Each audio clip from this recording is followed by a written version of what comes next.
Bonjour, bonsoir, bienvenue dans Écoutez ça, le magazine d'actualité de Zitata. Aujourd'hui, nous parlerons des chambres de commerce de la Caraïbe avec mon invité, Marie-Noëlle Cataillé, qui est responsable du pôle international de la Chambre de commerce et d'industrie de la Martinique. Comment ça va, Marie-Noëlle ? Ça va très bien, Barbara, impeccable. Merci d'être là. Alors, nous avons reçu à la rédaction de Zitata un communiqué qui nous apprenait que le réseau des chambres de commerce était doté de nouveaux présidents, en la personne de M. Jayant Anil Padarat, président de la CCI de Suriname. Moi, je ne savais pas qu'il existait un réseau des chambres de commerce de la Caraïbe. C'est nouveau, mais c'est... Alors, c'est nouveau. C'est juste avant le Covid, en fait. Ce réseau est né en avril 2019. La CCI Martinique a fait partie des 16 chambres fondatrices.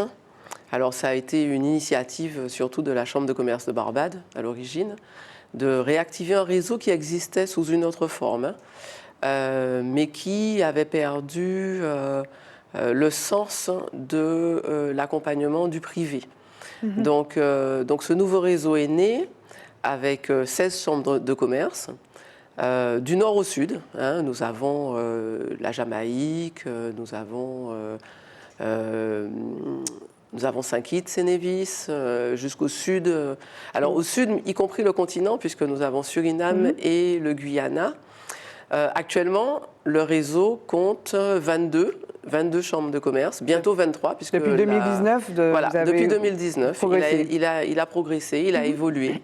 Il a évolué et nous y prenons une part active. La Martinique, oui. Puisque nous avons positionné une chargée de mission qui s'occupe d'animer et de structurer ce réseau. Donc nous l'avons basé à la Chambre de commerce de la Dominique, puisque la première présidence, c'était la Chambre de commerce de la Dominique. Alors c'est quoi le rôle précisément de ce réseau-là ? Le rôle, c'est quoi ? Le rôle, c'est déjà de réunir ces chambres et de venir en appui au secteur privé. Alors, c'est vrai qu'un réseau, c'est toujours utile pour des entreprises, pour pouvoir faire des affaires dans un bassin qui a des problématiques identiques, qui a beaucoup de points en commun. Et il y a 4 thèmes qui ont été définis, 4 thèmes principaux. C'est la résilience au changement climatique, au risque majeur. Notamment. Voilà. C'était aussi l'échange de bonnes pratiques. Il y a aussi alors comment je pourrais exprimer ça ? Le transport et le commerce, évidemment. Donc les problématiques de transport et de commerce. Dans la Caraïbe, Voilà, on sait que pour faire des affaires dans la Caraïbe, le transport est quand même fondamental. Et puis il y a un dernier pilier qui va te revenir. Mais juste pour fixer, parce que là on parle de volonté. Alors c'est vrai que ce réseau n'est pas très ancien, 2019. Alors il y a un mot qu'on utilise de temps en temps, on entend les hommes politiques ou les femmes politiques utiliser ce mot, la géographie cordiale. En faisant un peu de provoque, j'ai envie de mettre ça en balance précisément avec la réalité de nos échanges avec la Caraïbe. En 2016, c'est le dernier chiffre que j'ai pu obtenir, la balance commerciale de la Martinique était largement déficitaire. Globalement, la balance commerciale de la Martinique, c'est 2,631 milliards d'euros. Contre, ça c'était en importation. C'est-à-dire qu'on fait rentrer 2,6 milliards d'euros d'importation, tandis qu'on exporte 441 millions vers l'extérieur. Et alors, dans ces 441 millions, globalement, 441 millions, globalement, la Martinique vers le reste du monde, 4 millions vers la Caraïbe. Vers la Caraïbe ACP et 1 million vers la Caraïbe non ACP. Et les importations de la Caraïbe en Martinique, là c'est plus important, 43 millions globalement pour les ACP et 25 millions pour les non ACP. Donc en tout, 68 millions.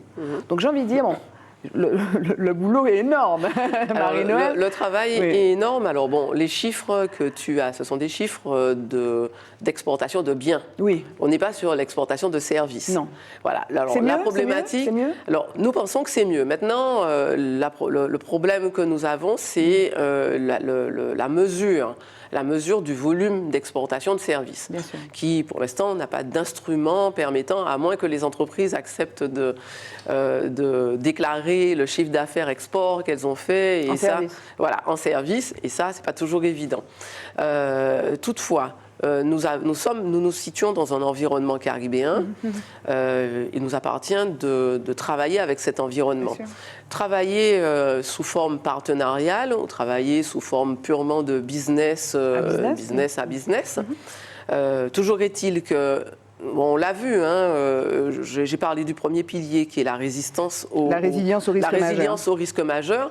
On sait tous qu'on est soumis au même risque majeur. Donc nous devons travailler ensemble pour s'entraider, pour pouvoir partager aussi de bonnes expériences, pour pouvoir diffuser aussi des pratiques qui ont été mises en place. Des pratiques qui ont été mises en place et pouvoir les reproduire à l'extérieur. Donc à travers ce réseau, c'est aussi l'intérêt.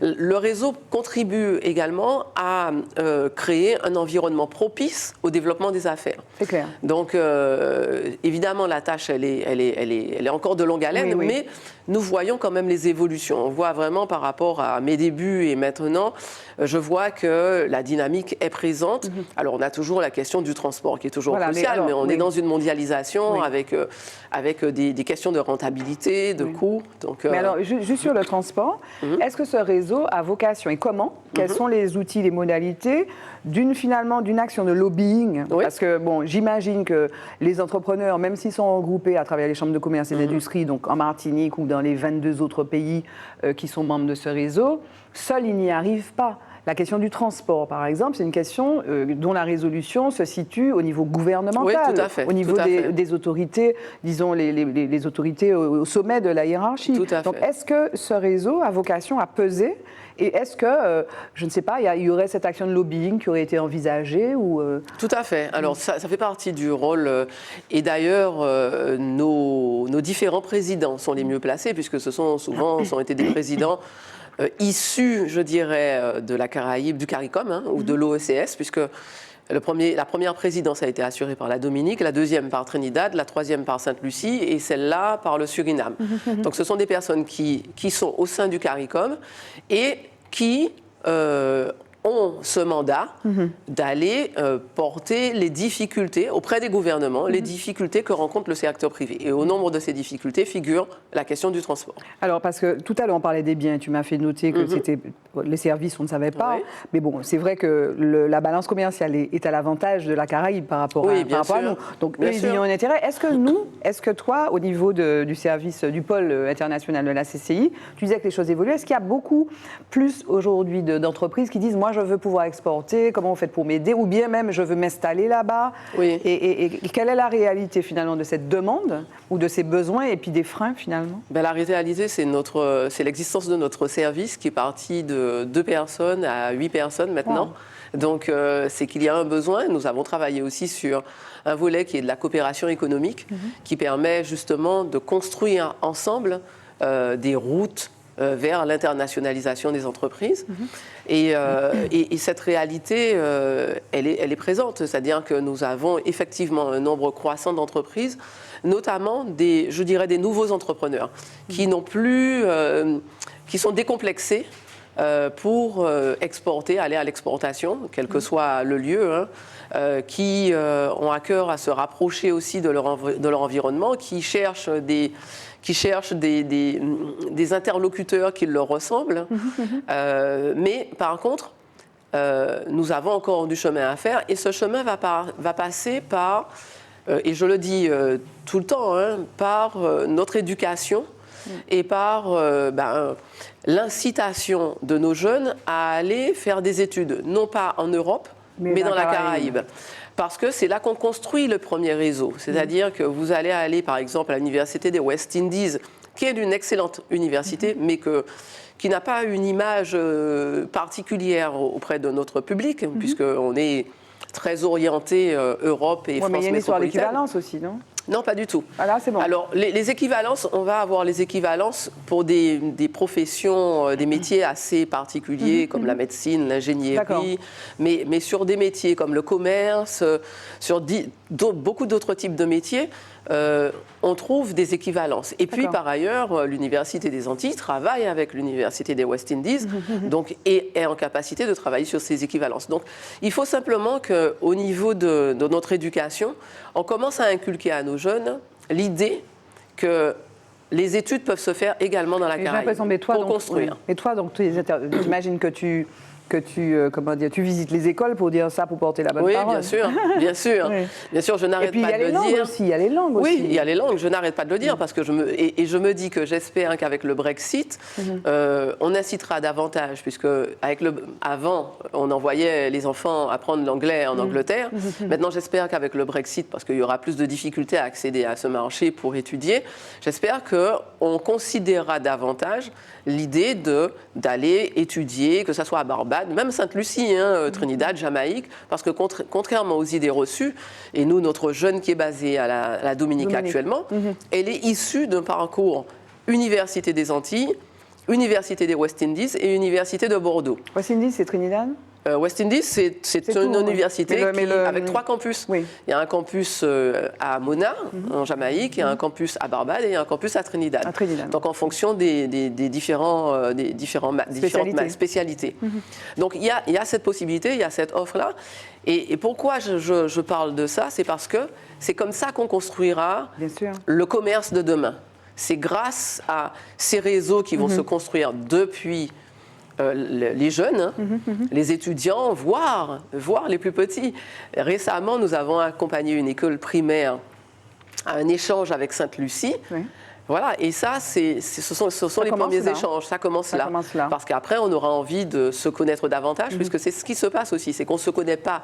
Donc, en fait, on se regarde en chien de faïence, on est considéré comme les gâtés, on est considéré de l'autre côté comme les sous-développés, et finalement, on a du mal à avancer. Donc, c'est un peu changer ce regard à travers ce réseau, c'est changer aussi ce regard des uns vis-à-vis des autres. Qu'est-ce qu'on a martiniquais? C'est vrai qu'à l'époque, on parlait de coopération régionale, on a beaucoup entendu, c'était dans les éléments de langage, c'était la Martinique, c'est une terre de l'Europe d'où la France avançait en Caraïbes. Qu'est-ce qu'on a alors? Il y a Interreg, d'ailleurs, on va en parler, puisque, effectivement, c'est-à-dire qu'il y a l'Europe, le fait que la Martinique soit européenne, ça permet de mobiliser des ressources, notamment à travers les programmes Interreg, qui sont des projets qui doivent être portés par plusieurs îles de la Caraïbe. Donc c'est pas mal ça. Oui, mais ma question, au-delà, on va répondre à ça, mais ma question c'est, est-ce que précisément notre identité, cette identité, disons, plurielle, administrative, etc., fait qu'on a des choses spécifiques à faire valoir dans la Caraïbe, spécifiques, ou pas? Oui, alors je vais donner un exemple qui fait partie de notre projet, notre nouveau projet Interreg qui vient d'être validé. Par exemple, durant le Covid, nos collègues, en fait, tous les conseillers de la Chambre, une grande partie des conseillers de la Chambre, a été formée par l'association SOS Crise pour venir en appui aux chefs d'entreprise qui étaient en grande détresse. La crise, ne savait pas comment réagir face à la crise. Et par exemple, cette compétence de cette association, c'est vraiment un savoir-faire qui peut être exporté dans la Caraïbe et que nous allons exporter, enfin, pas dans le sens exporter, vendre, mais à travers un projet de coopération. Donc, grâce au financement Interreg, nous allons former... c'est ça? Voilà. Le projet Strengthening. Oui, Strengthening the Caribbean Business Community. Donc, grâce à ce projet, nous allons former justement les directeurs généraux et des conseillers des chambres de commerce du réseau pour être en capacité de venir, en tout cas, en premier appui à ces entrepreneurs qui vivent des crises et qui ne savent pas comment réagir, qui rentrent dans des dépressions, voire dans des suicides. Donc voilà, c'est le type de services ou de savoir-faire que nous pouvons exporter. Il y en a bien d'autres dans le domaine du développement durable, dans le domaine du numérique. Tout à l'heure, on a vu avec Emmanuel. Voilà, on a quand même des choses. Et puis, on a à apprendre aussi de nos voisins. Bien sûr. On a beaucoup à apprendre de nos voisins. La résilience. La Dominique, c'est un pays qui est très résilient. On le sait, il a été confronté en 2017 à plusieurs catastrophes, ouragans, inondations. Et ils sont très actifs dans le domaine et ils travaillent avec les communautés. Donc, ils ont de la proximité avec les communautés et ils ont des pratiques intéressantes avec ces communautés. Et donc il y a 2 grands projets qui sont portés par ce fameux réseau. Donc, CARICHAM, donc précisément, un projet développé en partenariat avec le Bureau des Nations Unies pour la réduction des risques dont tu viens de parler. Et puis le projet Interreg, Strengthening the Caribbean Business Community. Voilà, alors le CARICHAM n'est pas porté par Interreg. CARICHAM, c'est un réseau. Non, bien sûr. Voilà, c'est un réseau. Nous avons quand même utilisé les fonds de coopération régionale. Il y a un fonds de coopération régionale qui nous a permis justement de mettre à disposition de ce réseau notre collègue qui est à la Dominique. Et puis, nous avons voulu poursuivre l'action que nous avons entamée, qui était de partage de connaissances, partage des bonnes pratiques, avec ce nouveau projet qui est Strengthening the Caribbean Business Community. Et voilà, dans ce cadre-là, nous allons travailler avec le Centre Caro, qui est un centre d'arbitrage, puisque effectivement, l'arbitrage, c'est quelque chose d'important aussi dans le domaine des affaires. On n'a pas les mêmes pratiques juridiques. Il peut y avoir des conflits, donc il faut savoir comment résoudre les conflits. L'objectif aussi, c'est le travail sur une offre commune aussi, parce que quand un chef d'entreprise martiniquais va, par exemple, à la Dominique ou à Sainte-Lucie, il faut qu'il ait le même niveau de service que les autres îles. Donc c'est travailler. Et puis enfin, avec SOS Crise, c'est mettre en place cet écosystème d'appui psychologique à des entrepreneurs, parce qu'on reste sur le domaine entreprise, et la formation aussi des directeurs généraux et conseillers des chambres qui sont membres du réseau. D'accord. Merci Marie-Noëlle Cataillé d'être venue nous parler de ce réseau, donc des chambres de commerce de la Caraïbe, qui est très actif. Merci beaucoup. Oui, merci, avec plaisir, et puis à bientôt. À bientôt. Merci de nous avoir suivis dans Coutez ça sur Zitata. Je vous retrouve pour un nouvel épisode, une nouvelle émission de Coutez ça. Restez sur Zitata. À bientôt. Merci.